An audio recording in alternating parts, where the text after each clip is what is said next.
Bonjour à toutes, bonjour à tous. Donc, je vais vous présenter aujourd'hui mon étude qui avait donc pour objectif d'analyser le rôle de l'orthophoniste dans la collaboration triangulaire avec le médecin ORL et l'audioprothésiste. Tout d'abord, la presbyacousie est généralement sous-estimée, on ignore souvent ses conséquences. Pourtant, la littérature a mis en évidence son impact qui ne menace pas uniquement l'autonomie et la qualité de vie des personnes âgées. Le traitement optimal repose dans un premier temps sur un appareillage et grâce à une collaboration étroite entre le médecin ORL et l'audioprothésiste, on peut dire que la prise en charge des malentendants est aujourd'hui performante et amène à de bons résultats. En revanche, il exige quand même une période d'apprentissage qui lui est nécessaire, sans laquelle il peut vite représenter une gêne car le patient ne parvient pas à s'habituer aux nouvelles perceptions sonores. Et c'est dans ce sens que l'objectif de cette étude était de mettre en avant l'impact d'une rééducation orthophonique, mais aussi de comprendre quels sont les freins actuels à cette prise en charge. Pour cela, 4 questionnaires ont été établis, dont un premier auprès des audioprothésistes, un second auprès des orthophonistes, un troisième auprès de patients ayant réalisé des séances de rééducation et un dernier auprès de patients n'ayant, eux, jamais réalisé de séance. Et pour terminer, une interview auprès de 2 médecins ORL a été établie de manière à obtenir leur point de vue. Parmi les critères d'inclusion, les patients devaient être âgés d'au moins 45 ans, bénéficier d'un appareillage classique depuis 1 an minimum.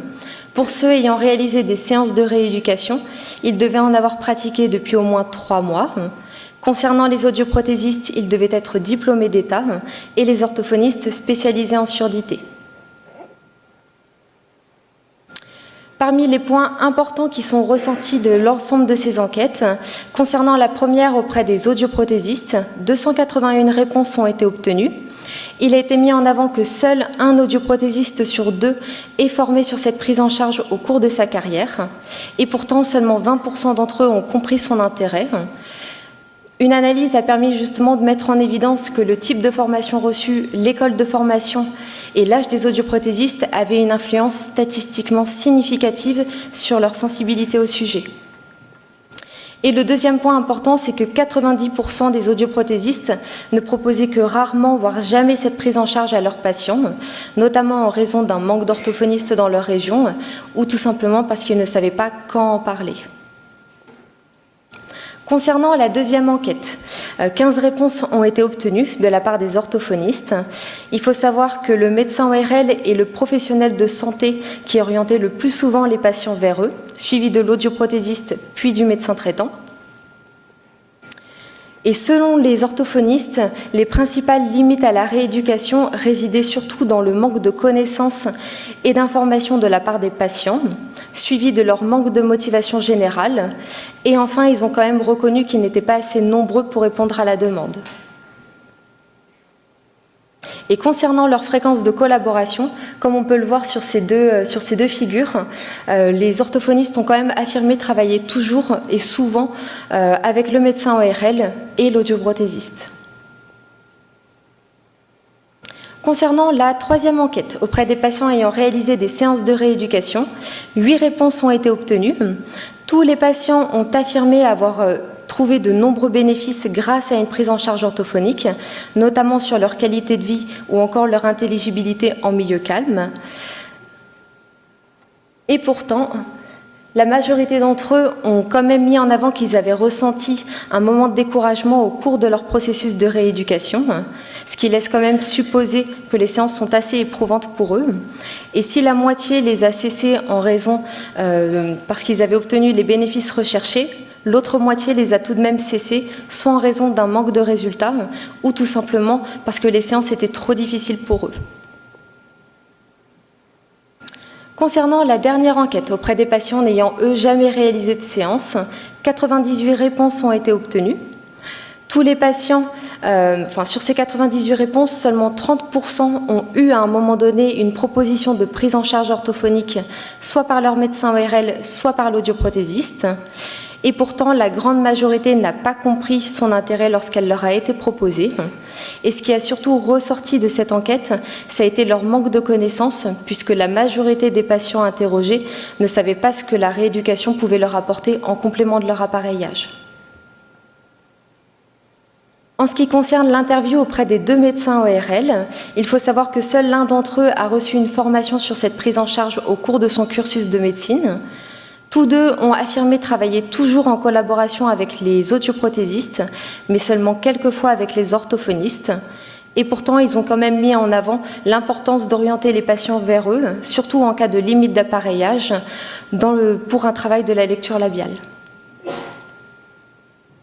L'ensemble de ces résultats n'ont pas pu être comparés à la littérature en raison de l'absence d'études menées sur le sujet.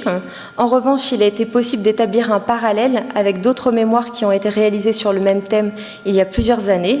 Et cela a permis de mettre en avant qu'il y avait bien une amélioration de la qualité de vie et de l'intelligibilité des patients grâce à une prise en charge orthophonique en complément de leur appareillage.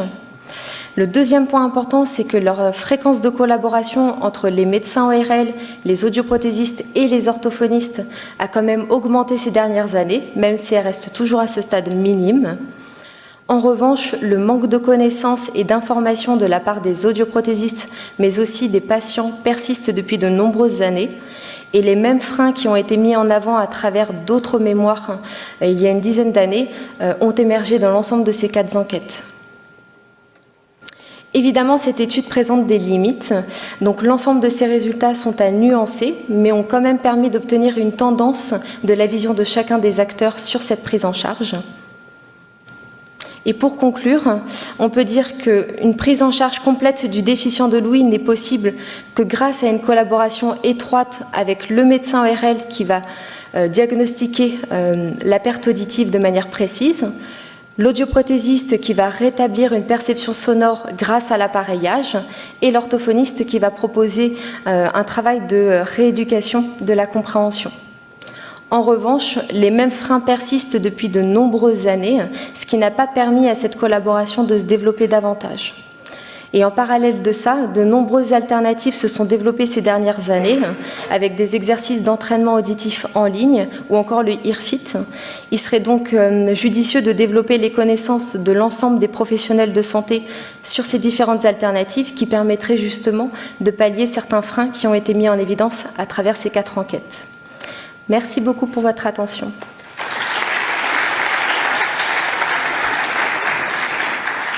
Merci beaucoup pour votre présentation qui est très très claire. C'est vrai qu'avec la SFA, ça fait de nombreuses années qu'on essaie de faire en sorte qu'il y ait un partenariat ORL, audioprothésiste, orthophoniste, qui est très très difficile à mettre en place. Les orthophonistes elles-mêmes expliquent les limites qu'elles rencontrent. C'est très difficile d'avoir un annuaire et de consulter cet annuaire, de trouver une orthophoniste, etc.